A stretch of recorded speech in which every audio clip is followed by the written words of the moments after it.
Class 10th Economics Chapter 1 Development. In this video we will discuss about the development. All the topics will be covered in this single video and video के last तक रुकना क्योंकि हम last में कुछ important questions को भी discuss करेंगे जो आपके बोर्ड एग्जाम्स के लिए इम्पॉर्टेंट रहेंगे और बीच बीच में भी बहुत सारे ऐसे टॉपिक्स हैं, बहुत सारे ऐसे पॉइंट्स हम डिस्कस करेंगे जो आप अपनी आंसर राइटिंग में यूज़ कर सकते हो. So let's get started and in this video we will cover the meaning of development, different people, different goals, income, non-income goals, national development, per capita income, limitation of per capita income, HDI, income, education, health and sustainable development. We discuss all these things and the point related to your exam. First of all, you have to know and you must know that in your exam this chapter covers 1 marks question, 3 marks question and 5 marks question, that is long questions as well, and case based studies questions. So this chapter is gonna be very important for you all as per your board examinations.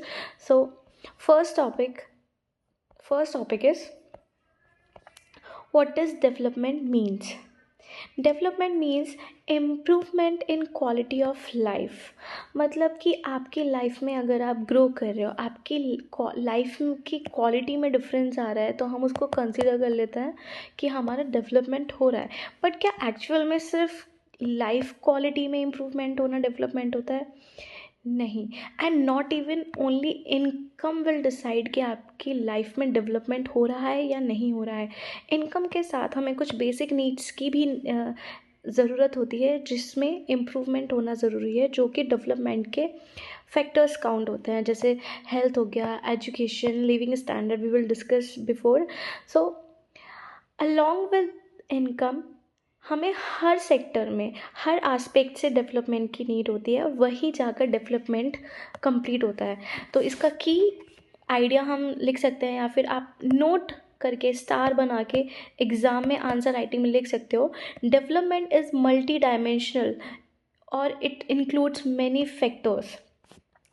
Let's move ahead, and the second topic of this video is different people and different goal.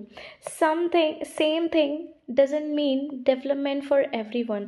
मतलब कि अगर एक चीज़ किसी के लिए development है, it doesn't mean कि वही चीज़ दूसरे के लिए भी डेवलपमेंट होगी. वो उसके लिए डिज़ास्टर भी हो सकता है. एक बहुत कॉमन एग्जाम्पल है डैम्स का. अगर मैं डैम्स का एग्जाम्पल लूँ तो डैम्स का इंफ्रास्ट्रक्चर डैम्स इंफ्रास्ट्रक्चर हमें मतलब सोसाइटी के लिए डेवलपमेंट है, हमारी लाइफ को इम्प्रूव करने के लिए डेवलपमेंट है. बट एक बार आप देखो वहाँ के जो ट्राइबल्स हैं, वहाँ के जो लोकल पीपल्स हैं, उनके लिए वो डिज़ास्टर है, क्योंकि उनकी एक जो सस्टेनेबल लाइफ थी, जो सस्टेन कर रहे थे, उनकी जॉब्स थी, उनकी डेली लाइफ, उनका डेली रूटीन, डैम्स के कंस्ट्रक्शन की वजह से उनकी लाइफ पूरी की पूरी डिस्टर्ब हो चुकी है. तो वी कान से कि अगर एक पर्सन के लिए, एक इंडिविजुअल के लिए या फिर एक सोसाइटी के लिए कोई चीज़ डेवलपमेंट है तो वो ज़रूरी है कि वो किसी दूसरे एस्पेक्ट मतलब दूसरे एरियाज़ में, दूसरे सोसाइटी के लिए वो डेवलपमेंट काउंट होगी. तो वाई गोल्स आर डिफरेंट. अब कुछ पॉइंट्स हैं और आप जब आंसर राइटिंग करोगे ये क्वेश्चन आ सकता है आपको कि why different people have different goals और why development is not same for everyone. तो आप इसमें कुछ ये पॉइंट्स को लिख सकते हो, बुलेट पॉइंट्स की तरह यूज़ कर सकते हो. People have different needs, priorities. क्या है? डिफरेंट पीपल्स के पास डिफरेंट नीड्स हो सकती है. ठीक है, डैम्स का कंस्ट्रक्शन हो रहा है, डैम्स का कंस्ट्रक्शन वाटर को क्या करता है? स्टोर करता है. वो बाद में जाकर आपके हाइड्रो पावर प्लांट्स बन सकते हैं, वहाँ पर इलेक्ट्रिसिटी जनरेट हो सकती है. तो इलेक्ट्रिसिटी अगर हमें मिल रही है तो वो अगर मैं नेशनल के अगर मैं सबके हिसाब से देखूँ तो इलेक्ट्रिसिटी हमें मिल रही है. बट अगर मैं जस्ट एक पर्टिकुलर कम्युनिटी की बात करूँ, एक पर्टिकुलर सोसाइटी की बात करूँ इंडिया की या किसी भी नेशन की, तो वो अफेक्ट हो रही है. ठीक है, तो डिफरेंट नीड्स हैं. अब उनकी नीड ये नहीं है कि आप इलेक्ट्रिसिटी बनाओ. उनकी बेसिक नीड क्या है? उनका हाउस, उनकी जॉब्स, उनकी फैमिली सब डिस्टर्ब हो रही है सिर्फ इस डेवलपमेंट की वजह से कि डैम्स को कंस्ट्रक्ट किया जा रहा है। यहाँ पर प्रायोरिटी हो सकता है कि एक सेक्टर की प्रायोरिटी इलेक्ट्रिसिटी है और दूसरे सेक्टर की डैम, जिसकी मैं ट्राइबल्स की बात कर रही हूँ, उनकी प्रायोरिटीज़ हो सकता है उनका हाउस, उनका घर। ऑब्वियसली बात है कि अगर मैं आपसे बात करूँ तो सबसे पहले आपको इलेक्ट्रिसिटी नहीं चाहिए होगी, आपको अपने घर चाहिए होंगे, आपको होम चाहिए, आपको शेल्टर चाहिए। नेक्स्ट है occupation, lifestyle change and expectation. देखो सबकी लाइफ की एक्सपेक्टेशंस अलग होती हैं। आपकी लाइफ, आप स्टूडेंट्स हो तो आपकी लाइफ के गोल्स, आपकी लाइफ के जो एक्सपेक्टेशन है वो अलग है। अभी आपकी एक्सपेक्टेशन होगी कि 95 में स्कोर कर दूँ, या जो बच्चा एवरेज है वो सोच रहा होगा कि प्लीज़ मैं कम से कम 80 तो क्रॉस कर दूँ। तो सबकी एक्सपेक्टेशन अलग है। मैं एक एवरेज बच्चे से या स्लो लर्नर से एक्सपेक्ट नहीं कर सकती कि वो एक दिन पढ़कर या 2 दिन पढ़कर या अभी लास्ट मोमेंट पे पढ़ के वो 99 स्कोर कर सकता है। बट आई कैन एक्सपेक्ट उससे कि वो 60 to 70 तो लेकर आ सकता है ना, अगर स्लो लर्नर है। तो यहाँ पर एक्सपेक्टेशन क्या होगी, अलग हो जाएगी। और यहीं पे अगर एक बहुत ब्रिलियंट बच्चा है, बहुत फास्ट लर्नर है, तो मैं उससे एक्सपेक्ट कर सकती हूँ कि वो 95+ आराम से लेकर आ सकता है। तो यहाँ पर एक्सपेक्टेशंस ऐसे ही अलग होती हैं डेवलपमेंट को लेकर। अब नेक्स्ट है some want more income, some want freedom and some want security. देखो अगर मैं सोसाइटी में बात करूं मेल्स एंड फीमेल्स की, तो अगर मैं मेल्स की बात करूं तो मेल्स बोल सकते हैं कि उनको बेटर जॉब्स चाहिए, उनको बेटर अपॉर्चुनिटीज़ चाहिए लाइफ में। लेकिन अगर वहीं पर मैं फीमेल्स की बात करूं तो फीमेल्स का फर्स्ट थिंग होगी कि उनको फ्रीडम चाहिए। तो उनके लिए डेवलपमेंट क्या होगा, फर्स्ट जॉब होगी या फिर फर्स्ट फ्रीडम होगी। ऑब्वियस सी बात है उनको पहले फ्रीडम चाहिए, फ्रीडम के बाद वो जॉब डिमांड करेंगे। तो यहाँ पर क्या है, डेवलपमेंट अलग अलग पर्सन की वरी करता है कि उनको क्या नीड्स है। अब देखो अगर मैं गवर्नमेंट जॉब्स की बात करूँ और मैं प्राइवेट जॉब्स की बात करूँ, तो कहीं ना कहीं हमारी सोसाइटी में ये सेट है कि गवर्नमेंट जॉब्स हमें सिक्योरिटी प्रोवाइड कराते हैं। तो डेवलपमेंट का मीन क्या होगा कि मुझे गवर्नमेंट जॉब मिल जाए और मैं डेवलप कर लूँगी अपनी, मेरा लाइफस्टाइल डेवलप हो जाएगा, मुझे फ्यूचर के लिए सिक्योरिटी मिल जाएगी। वहीं पर अगर मैं प्राइवेट सेक्टर की बात करूँ, प्राइवेट जॉब्स की बात करूँ, तो वहाँ पर कहीं ना कहीं हमारी जॉब सिक्योरिटी को लेके डाउट्स रह जाते हैं। अभी जैसे कुछ टाइम पहले पैंडमिक आया था, पैंडमिक में बहुत सारे प्राइवेट वर्कर्स थे जिनकी जॉब चली गई थी। तो ये सिक्योरिटी के पर्पज़ से भी देखा जाता है। नेक्स्ट टॉपिक हम डिस्कस करेंगे, इसके कुछ एग्जांपल्स हम उससे पहले डिस्कस कर लेते हैं जो आपको एग्ज़ाम में भी हेल्प करेंगे। आप ये इनमें से कोई भी 2 एग्जांपल आप कोट कर सकते हो अपने आंसर राइटिंग में। A worker, regular job, fair wages, a farmer, irrigation, good price for crop. अब देखो यहाँ पर बात हो रही है एक वर्कर की और एक फार्मर की। वर्कर के लिए जो डेवलपमेंट होगा उसका गोल होगा कि उसको एक रेगुलर जॉब है, उस रेगुलर जॉब में उसके जो वेजेस मिल रहे हैं, जो उसको सैलरी मिल रही है, वो अच्छी मिले, फेयर मिले। मतलब वो जैसा काम कर रहा है एटलीस्ट उसको उसके हिसाब से जॉब मिले, सॉरी उसके हिसाब से उसको वेजेस मिले। या फिर वो एक्सपेक्ट करेगा कि उसकी सैलरी इनकम हो जाए, इंक्रीज़ हो जाए, वो अपने वेजेस में इंक्रीमेंट चाहेगा। और यहीं अगर मैं फार्मर की बात करूँ तो फार्मर को मतलब नहीं है रेगुलर जॉब से, उसका मतलब होगा इरिगेशन से। और वो इरिगेशन के लिए, क्रॉप्स के लिए गुड प्राइस के डिमांड करेगा। वो एमएसपी डिमांड करेगा गवर्नमेंट से कि आप गुड एमएसपी डिसाइड कर दो ताकि हम मार्केट में मिनिमम तो हमें पैसा मिल जाए, मिनिमम सेलिंग प्राइस तो हमें मिल जाए। तो उनका गोल क्या होगा, डेवलपमेंट का अलग होगा।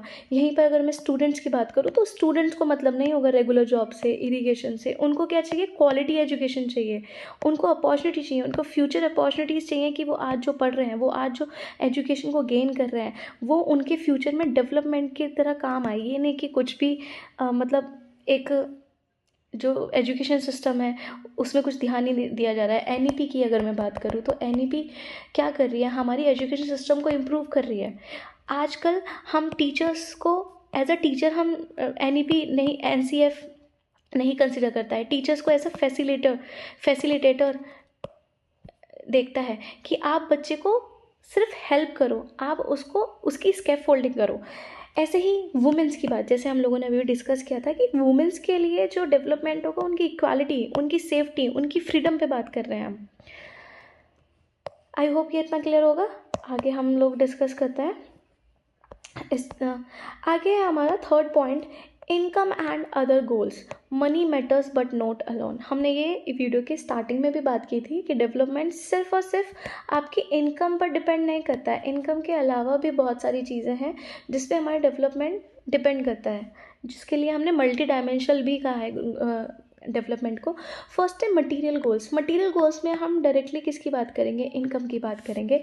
जहाँ पे मोर इनकम होगी तो आपका लिविंग स्टैंडर्ड क्या होगा, इम्प्रूव होगा, आप गुड्स एंड सर्विसेज को बाय कर सकते हो। Income alone can not assure happiness, ये मैंने आपको पहले भी बताया था कि इनकम अकेले डिसाइड नहीं कर सकती कि आपका डेवलपमेंट हो रहा है या नहीं हो रहा है। इसके साथ हमें नॉन मटेरियल गोल्स को भी ध्यान में रखना पड़ेगा। हमें रिस्पेक्ट और dignity, job security, freedom and equality, safety and population free environment. देखो, अगर मैं पॉपुलेशन फ्री एनवायरनमेंट की बात करूँ तो क्या दिल्ली एनसीआर में रहने वाले लोग, क्या उनके पास पैसा नहीं है? They have money, they have income, they have good income, but क्या उनके पास पॉल्यूशन फ्री एनवायरनमेंट है? नहीं है।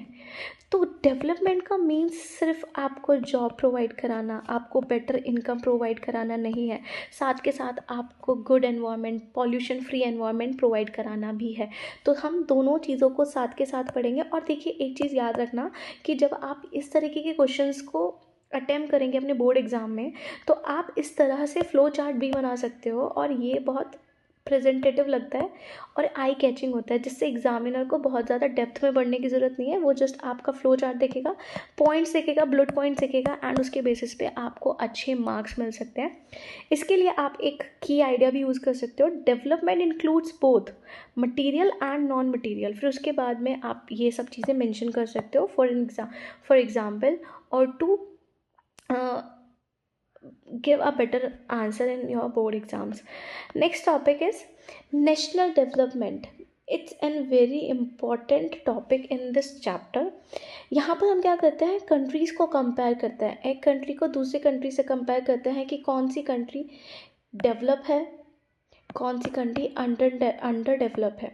अगर मैं इंडिया की बात करूँ तो इंडिया कैसी है, एक अंडर डेवलपिंग कंट्री है जो अभी भी ग्रो कर रही है, ठीक है। और ये सारी चीज़ें हम एक बेसिस पे, मतलब क्या करते हैं, एक बेसिस पे इसको जज किया जाता है या फिर मेज़र किया जाता है, जज नहीं कहूँ, नहीं यूज़ होना चाहिए ये वर्ड, कंपेयर करने के लिए एक चीज़ को हम एक मेजर को फॉलो करते हैं, that is per capita income. पर कैपिटा इनकम, अब पर कैपिटा इनकम को हम कह सकते हैं किसी भी नेशन की एवरेज इनकम। और एवरेज हम मैथ्स में भी आप लोगों ने देखा होगा कि हम कैसे एवरेज को काउंट करते हैं, the total population the total income of the country divided by the number of population. हम क्या करेंगे, जब भी हम पर कैपिटा इनकम कैलकुलेट करेंगे उसके लिए हम क्या कैलकुलेट करेंगे, directly average income of the particular और द रिस्पेक्टिव नेशन। ये क्या करता है, एक gives an idea of standard living average, ठीक है। मतलब कि ये क्या है, एक मेजरमेंट है बताने के लिए कि किस नेशन में, कंट्री में कितना पैसा है या फिर पर पर्सन उसकी कितनी इनकम है। But remember things, average income does not tell whole story, we need other indicators too. अब देखो, अगर मैं सिर्फ एवरेज इनकम की बात करूँ तो क्या आपको लगता है कि ये सही मेजरमेंट होगा? नहीं, क्योंकि हम अगर इंडिया में ही देखें तो 20% जो इनकम, जो जीडीपी डिपेंड करती है वो हमारे, 20% नहीं होगा यहाँ पर, मतलब मेजर पार्ट जो है हमारे पास, पैसा जो ज़्यादा है, वो वेल्थ जो ज़्यादा है वो हमारे रिच पीपल्स के पास है, ठीक है। और बाकी का जो बचा कुचा पैसा है वो किसके पास है, पुअर्स के पास है या फिर मिडिल क्लास फैमिली के पास है। तो हम ये नहीं कह सकते कि सबके पास इक्वल है, ठीक है। अगर मैं अगर अंबानीज़ की बात करूँ तो क्या उनका पैसा और एक मिडिल क्लास की इनकम के बराबर होगा अगर मैं एवरेज निकालूँ? नहीं। बट ये क्या है, एक मेजरमेंट है जिसके बेसिस पे ये तय कर लिया जाता है कि कौन सी कंट्री कितनी डेवलप हो चुकी है। अब देखिए, एक सेकेंड में ये भूल गई, एक एग्जाम टिप याद रखना कि keyword for both is average income of the citizen is called पर capita income, that is very obvious. मैंने आपको पहले बता दिया है कि पर कैपिटा इनकम को अगर मुझे कैलकुलेट करना है तो ऑब्वियस सी बात है, मुझे एवरेज इनकम को ही कैलकुलेट करना पड़ेगा। And what is per capita income actually, that is also called PCI. Definition is पर capita income is the average income of countries people. मतलब एक पर्टिकुलर कंट्री में, जैसे इंडिया में कितनी पॉपुलेशन है, और उस पॉपुलेशन के बेसिस पर उसकी एवरेज इनकम को काउंट किया जाएगा, कैलकुलेट किया जाएगा, और उसको मान लिया जाएगा कि वो उस कंट्री की क्या है, पर कैपिटा इनकम है। और वो कैलकुलेट कैसे किया जाता है, total income of country divided by the population, total population, हमको फिर निकल के आ जाएगी पर कैपिटा इनकम। अब पर कैपिटा इनकम का यूज़ हम कहाँ कहाँ करते हैं, classify countries as rich, poor, okay, helps in comparing development between nations. एक तो हम क्या क्लासीफाई कर सकते हैं आराम से कि उस कंट्री में कितने रिच हैं और कितने पुअर पॉपुलेशन है। नेक्स्ट हम ये काउंट कर सकते हैं, मतलब किस लिए हेल्प कर सकते हैं कि comparing between develop countries between Nations, कि एक नेशन कितना डेवलप है या कितना ग्रोथ वो कर रहा है लास्ट ईयर से, या उसने सर्टेन टाइम में कितना ग्रो किया है, कितना खुद को डेवलप किया है। ये हम किसके बेसिस पे, ये किसके बेसिस पे देख सकते हैं हम, पर कैपिटा इनकम पर। लास्ट है, but is not only an average, they hide inequality. Obvious सी बात है, आपकी अगर मैं क्लास की बात करूं या फिर जितने भी व्यूअर्स हैं, ज़रूरी नहीं है कि सबकी हाइट सेम होगी, सबका वेट सेम होगा, बट अगर मैं एवरेज निकालूं तो वो क्या करेगा, कहीं ना कहीं आपको एक लाइन में आके, एक पॉइंट पर आके सबको इक्वल ट्रीट करेगा। बट इसका मतलब ये थोड़ी नहीं है कि आपकी सबकी हाइट सेम है, या आपका वेट सेम है, या सबकी जो इंटेलिजेंस है वो बराबर है, मेंटल हेल्थ सबकी बराबर है, ऐसा नहीं हो सकता। तो ये क्या है, इस अब इसीलिए हम पर कैपिटा इनकम को एक आइडल मेजर नहीं मानते हैं, इसकी कुछ लिमिटेशंस भी है, and we will discuss the limitation of PCI.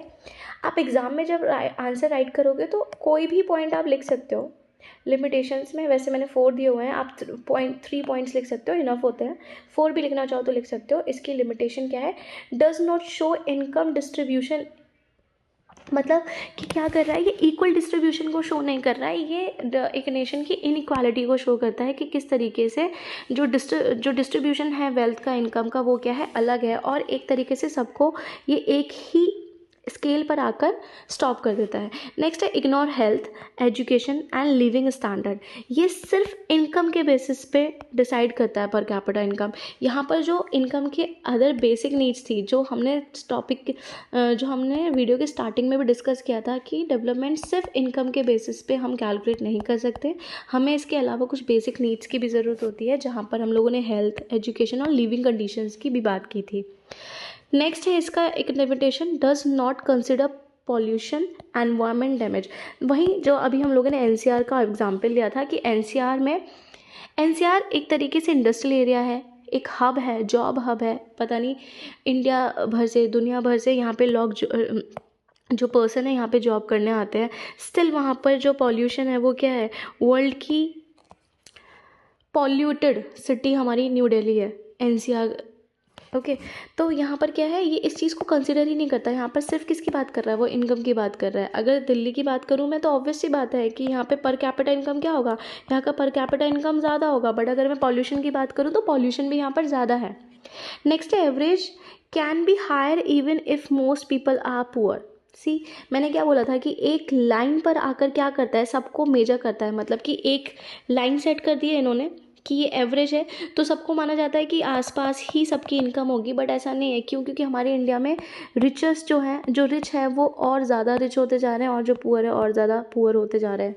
तो अगर मैं ग्राफ या फिर पाए चार्ट पे, या मैं किसी भी तरीके से इसको शो करना चाहूँगी, तो जो आपके पुअर हैं वो कहीं ना कहीं यहाँ पर रह जाएंगे, और हमारे जो रिच पीपल्स हैं, जो रिच क्लास है, वो यहाँ आ जाएगी। तो पर कैपिटा इनकम इस चीज़ को हाइड करती है, दोनों के बीच का जो डिफरेंस है इसको हाइड करता है। तो ये क्या है, इसकी एक लिमिटेशन है। नेक्स्ट टॉपिक है ह्यूमन डेवलपमेंट इंडेक्स, HDI। इस चैप्टर का एक और इम्पॉर्टेंट टॉपिक जो आपकी एग्ज़ाम ओरिएंटेशन के लिए भी इम्पॉर्टेंट है, और ये मेजर कौन करता है, किसके अंडर होता है, UNDP मेजर ऑफ डेवलपमेंट। देखो, what is HDI, human development index is a composite index combined measurement prepared by the UNDP, union nation development program. इसमें क्या देखा जाता है, इसमें इनकम देखी जाती है, ठीक है, per capita, GNI, health, life expectancy at birth and education, years of schooling. यहाँ देखो, यहाँ पर प्लस पॉइंट ये है कि पर कैपिटा इनकम जिन सारी चीज़ों को नेग्लेक्ट कर रहा था, उन सारी चीज़ों को HDI क्या करता है, कवर करता है। और इसको जो इसका जो डेटा है, इसकी जो भी रिपोर्ट है, वो कौन तैयार करता है? UNDP। ये याद रखना, हो सकता है 1 मार्क में आ जाए, आपका MCQ में आ जाए, या फिर केस बेस में आ जाए कि HDI प्रिपेयर कौन करता है। तो UNDP आपका हो सकता है MCQ में आ जाए, फुल फॉर्म ऑफ UNDP, या फिर व्हाट इज़ UNDP। तो आपको 4 ऑप्शन दे देगा। इसके अलावा प्रोग्राम की जगह फिर कुछ और लग सकता है, डेवलपमेंट की जगह कुछ और लग सकता है। तो united nation development programme it is.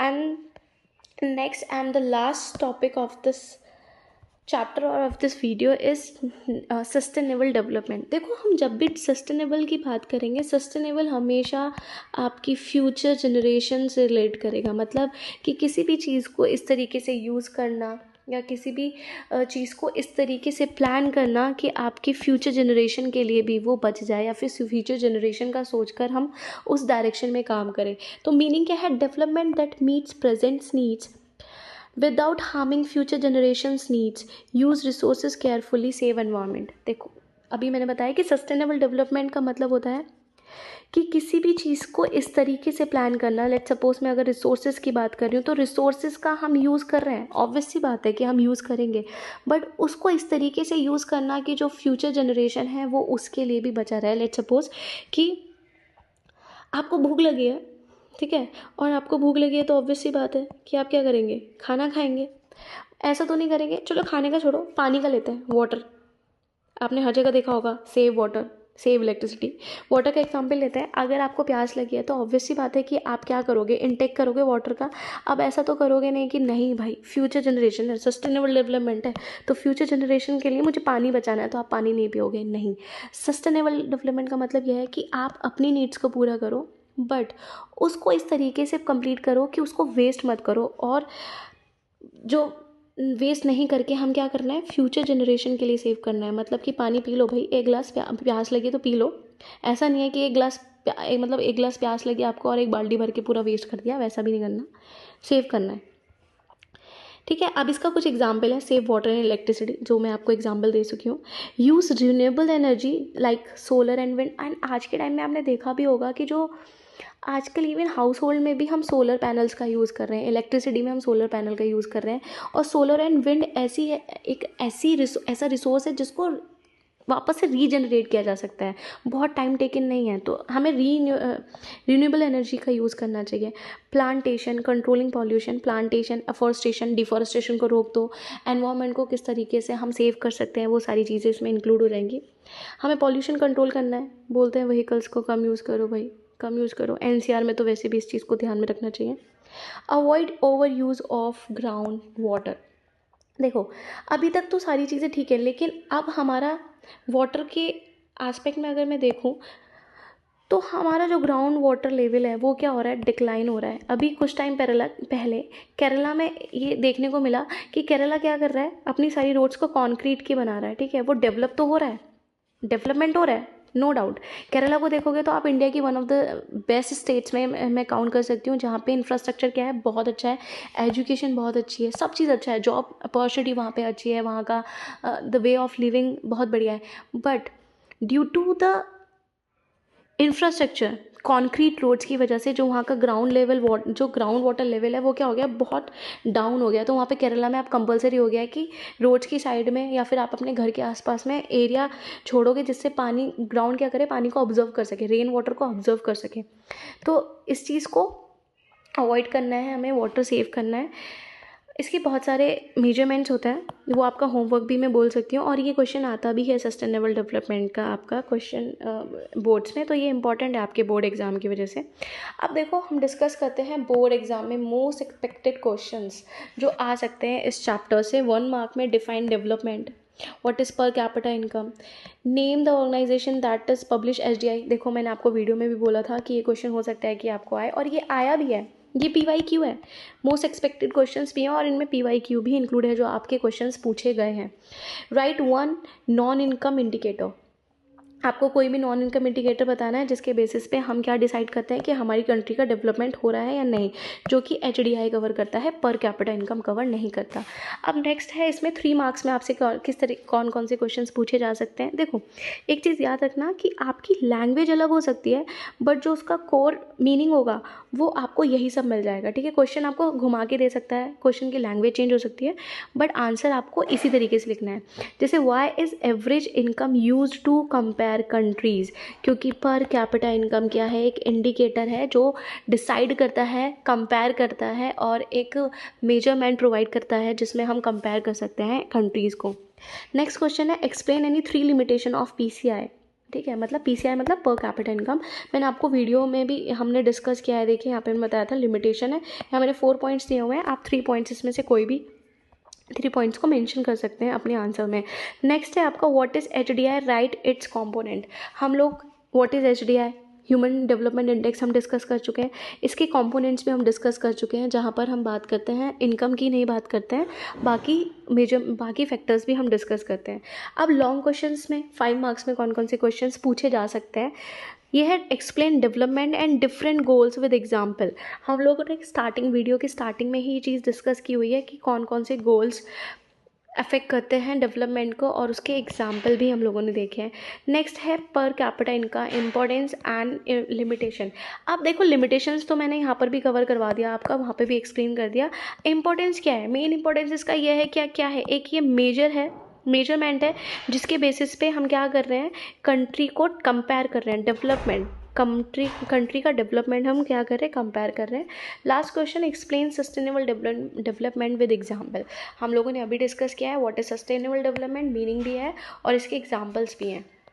ये सारी चीज़ डिस्कस कर लेंगे। अब देखो, हम लोगों ने वीडियो में क्या क्या डिस्कस किया है। एक है development, quality of life improvement, फिर हम लोगों ने डिस्कस किया था गोल डिफरेंट पीपल, फिर हम लोगों ने इनकम नॉन इनकम गोल्स को डिस्कस किया, फिर हम लोगों ने नेशनल डेवलपमेंट को डिस्कस किया कि उसके यूजेस पर कैपिटा इनकम के क्या यूजेस हैं नेशनल डेवलपमेंट में। फिर हम लोगों ने पर कैपिटा इनकम की लिमिटेशन डिस्कस की, जिसमें हमने इनक्वालिटी की बात की कि वो क्या शो करता है कि रिच और पुअर दोनों को इक्वल स्टेट पे लाकर खड़ा कर देता है। फिर हम लोगों ने HDI डिस्कस किया, ह्यूमन डेवलपमेंट इंडेक्स, उसको कौन प्रिपेयर करता है, UNDP।